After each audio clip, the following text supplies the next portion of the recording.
नमस्कार दोस्तों, नमो भारत न्यूज़ में आपका एक बार फिर से स्वागत है। दोस्तों, भारत ने अपनी रणनीति में ज़बरदस्त बदलाव किया है, जिसके बाद से चीन की सेना में ज़बरदस्त खलबली मची हुई है। वैसे तो पहले ही सेना ने चीनियों की हवा खराब कर रखी थी। रोज़ शाम को भारत के सुपरसोनिक जहाज LAC पर निगरानी करते थे और अपनी गड़गड़ाहट से चीनियों की नींद उड़ा के रखते थे। तो दूसरी ओर समुद्र में भी किसी भी बड़े युद्ध की तैयारी में भारत और अमेरिका एकजुट होकर तैयारी कर रहे हैं। इसी बीच भारत ने युद्ध नीति में ज़बरदस्त बदलाव करते हुए अपने स्वदेशी हथियारों पर निर्भरता बढ़ा दी है। इसी कड़ी में भारत ड्रोन्स की एक पूरी नई खेप से सीमा पर निगरानी रखकर चीन को डरा रहा है। तो दूसरी तरफ एक बेहद ही घातक मिसाइल का परीक्षण अब भारत ने कर डाला है, जिससे चीन तिलमिला गया है। दरअसल चीन अपनी हरकतों से बाज नहीं आ रहा था।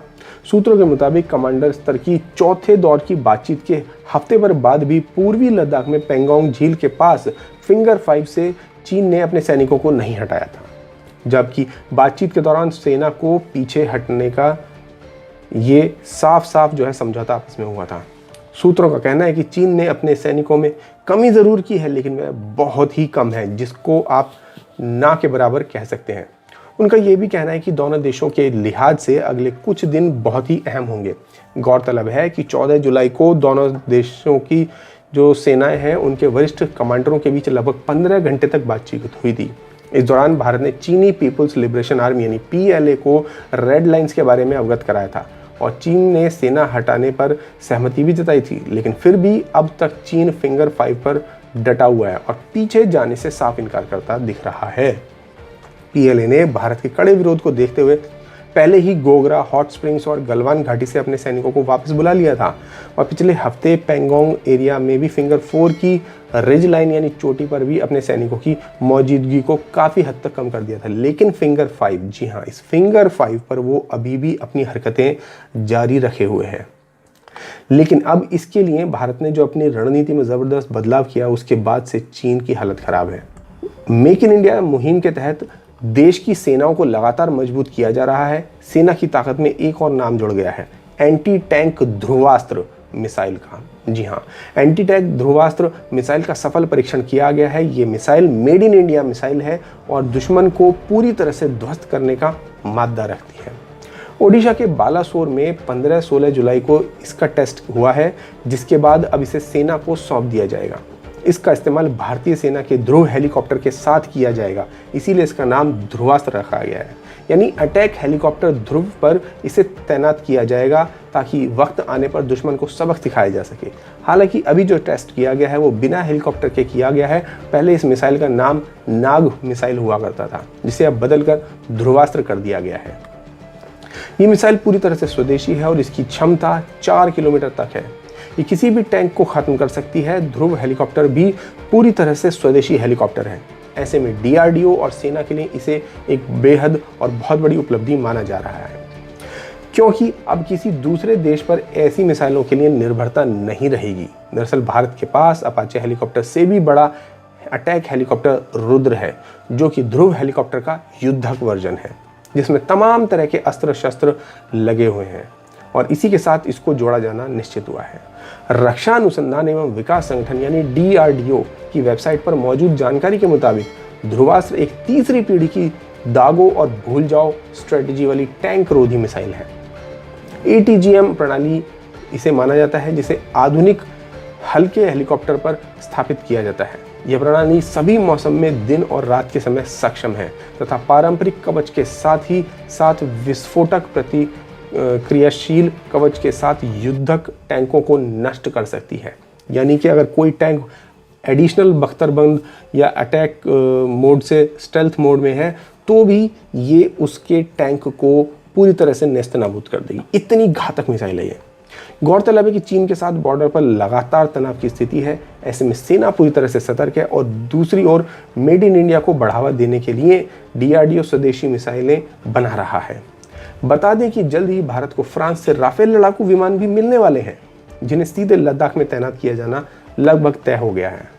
इसी बीच भारतीय नौसेना के पोसाइडन 8I पनडुब्बी रोधी युद्धक विमान को वास्तविक नियंत्रण रेखा यानी LAC पर निगरानी करने के लिए पूर्वी लद्दाख में तैनात कर दिया गया है। दरअसल जो ये पोसाइडन 8I हैं, ये ऐसे फाइटर जेट्स हैं जो कि समुद्र में किलोमीटरों नीचे छुपी पनडुब्बियों को भी ढूंढकर उनके ऊपर अटैक करके उन्हें नष्ट कर सकते हैं। ऐसे में अगर इन फाइटर जेट्स को LAC पर ले जाया जाता है तो पहाड़ों के दूसरी तरफ कहाँ पर दुश्मन किस छोटी सी जगह में भी छुपा हुआ है उसको भी ढूंढकर पूरी तरह से नेस्तनाबूद किया जा सकता है। ये क्षमता इन फाइटर जेट्स में है। इनकी इसी खास क्षमता के चलते इनको एयरक्राफ्ट कैरियर से बुलाकर LAC पर तैनात किया जा रहा है। वहीं चीन के साथ सीमा विवाद के बीच उसके कुछ MiG-29 के लड़ाकू विमानों को उत्तरी सेक्टर में महत्वपूर्ण ठिकानों पर रखे जाने की भी संभावना है। सूत्रों ने मंगलवार को यह जानकारी दी है कि सेना के शीर्ष अधिकारी भारतीय नौसेना के MiG-29 के लड़ाकू विमानों को राष्ट्रीय सुरक्षा चुनौतियों से निपटने के लिए सेना के तीनों अंगों में समन्वय बनाने की कोशिश के तहत उत्तरी क्षेत्र के कुछ वायुसेना अड्डों पर तैनात करने पर विचार कर रहा है, ताकि तीनों सेनाओं का कोई ना कोई डिवीजन एकजुट होकर काम कर सके और इससे CDS को तीनों सेनाओं को कंट्रोल करने या उनको कमांड देने में बेहद ही जो है सुगमता प्राप्त होगी। और जब एक देश की तीनों सेनाएं एक साथ मिलकर काम करेंगी या युद्ध लड़ेंगी तो सामने वाले देश की जो हार है वो निश्चित हो जाती है। सूत्रों ने बताया कि नौसेना के लड़ाकू विमान शत्रु के इलाके में अंदर तक जाकर हमला करने की जो क्षमता है वो रखते हैं और वायुसेना की कोशिशों और हवाई वर्चस्व क्षमताओं में ये बहुत ही ज़्यादा सहायक होंगे। यानी कि अगर एक तरफ भारत के सुखोई या भारत के जो राफेल हैं ये अगर दुश्मन के इलाके में जाते हैं तो इनको बैकअप सपोर्ट देने के लिए ये जो MiG-29 के जो सीरीज़ के जो हमारे फाइटर जेट्स हैं ये एक बहुत ही अच्छे और सफल सहायक होंगे इस पूरे युद्ध में। ये जो चीज़ है ये एक बहुत ही खास बात है इनकी।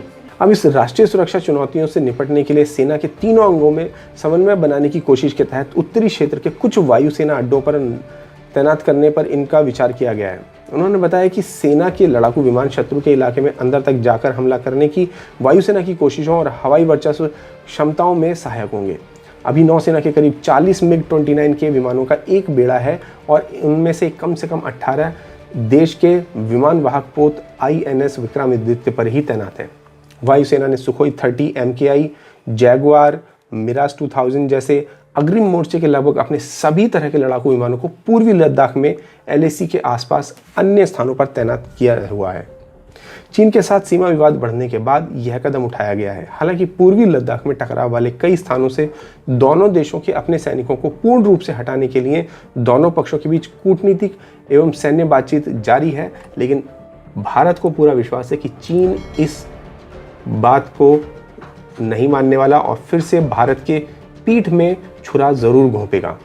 इसीलिए भारत अपनी सतर्कता के चलते, अपनी सुरक्षा के चलते चीन पर विश्वास ना करते हुए अपने सभी लड़ाकू विमानों को और 60,000 से भी ज़्यादा सैनिकों को युद्ध के मैदान पर तैनात करे हुए हैं। और ऐसा करने के पीछे भारत की एक सीधी सी रणनीति है कि भारत चीन से किसी भी तरह से कोई भी जोखिम उठा नहीं सकता, चाहे भारत का इस पर कितना भी पैसा खर्च हो, देश पानी की तरह बहाएगा। क्योंकि हमारा देश की हालत पाकिस्तान जैसी नहीं है कि जो एक तरफ तो भीख का कटोरा लेकर घूम रहा हो और दूसरी तरफ भारत से युद्ध लड़ने की कोशिश कर रहा हो। भारत वो देश है जो अपने देश की जनता के लिए खाना खिलाने के लिए मुफ्त में राशन भी बांटता है, तो दूसरी तरफ देश की जनता की रक्षा करने के लिए लगातार सीमा पर सेना को भी लगाए रखने की क्षमता रखता है। ऐसे ही भारत को 5 ट्रिलियन इकोनॉमी बनाने का सपना मोदी जी ने नहीं देखा है। इसके पीछे बहुत बड़ी रणनीति है, बहुत बड़ी तैयारी है। दोस्तों आपको बता दूं, वायुसेना के विमान पिछले कुछ हफ्तों से पूर्वी लद्दाख क्षेत्र में रात के समय से में गश्त कर रहे हैं। पर्वतीय क्षेत्र में किसी भी तरह की आकस्मिक स्थिति से निपटने के लिए वे अपनी तैयारी के तहत ऐसा कर रहे हैं। अगस्त के दूसरे पखवाड़े तक वायुसेना लद्दाख क्षेत्र में राफेल लड़ाकू विमानों को तैनात करने की भी योजना बना रही है। इससे लड़ाकू क्षमता काफ़ी हद तक बढ़ जाने की उम्मीद है। भारत को 27 जुलाई को 5 लड़ाकू विमानों की प्रथम खेप मिलने वाली है और ये जो 5 लड़ाकू विमान हैं, इनके साथ पहले ये माना जा रहा था कि 5 लड़ाकू विमान आने हैं, लेकिन अब आपको बता दें कि इसमें फ्रांस अब एक बार में 5 नहीं 6 लड़ाकू विमान भारत को देने वाला है। अपनी अत्यधिक सतर्कता के तहत वायुसेना ने पूर्वी लद्दाख में विभिन्न अग्रिम स्थानों पर अपाचे हमलावर हेलीकॉप्टर और सैनिकों को विभिन्न स्थानों पर पहुंचाने के लिए शिनूक हेलीकॉप्टर पहले से तैनात किए हुए हैं। सूत्रों ने बताया कि नौसेना का P-8I विमान पूर्वी लद्दाख में चीनी सैनिकों की गतिविधियों की निगरानी के लिए तैनात किया गया है। इसे 2017 में सिक्किम सीमा से लगे डोकलाम में 73 दिनों तक भारत और चीन के बीच गतिरोध के दौरान भी तैनात किया गया था और तब भी भारत को इसकी बहुत ज़बरदस्त सेवाएं हासिल हुई थी। इसका मतलब चीन अब भारत की जो नई रणनीति है इसके तहत अपने आप को बिल्कुल लाचार महसूस कर रहा है। उसको पता ही नहीं है कि भारत की इस रणनीति के खिलाफ वह क्या करे। एक तरफ भारत ने उसे आर्थिक झटका दिया हुआ है, इसके अलावा कई अन्य देशों के साथ मिलकर भारत ने चीन को समुद्री सीमा पर घेरा हुआ है। तो वहीं फ्रंट लाइन पर भारत खुद आगे बढ़कर चीन को लगातार दबाव डालता जा रहा है, जिसके बाद चीन के पास टूटने के अलावा कोई और चारा नहीं बचेगा। तो दोस्तों, भारत की इस नई रणनीति पर आपका क्या विचार है, हमें कमेंट बॉक्स में लिखकर जरूर बताएं। धन्यवाद। जय हिंद। वीडियो को लाइक, सब्सक्राइब और शेयर करना ना भूलें। अपने विचारों को कमेंट बॉक्स में लिखकर हम तक जरूर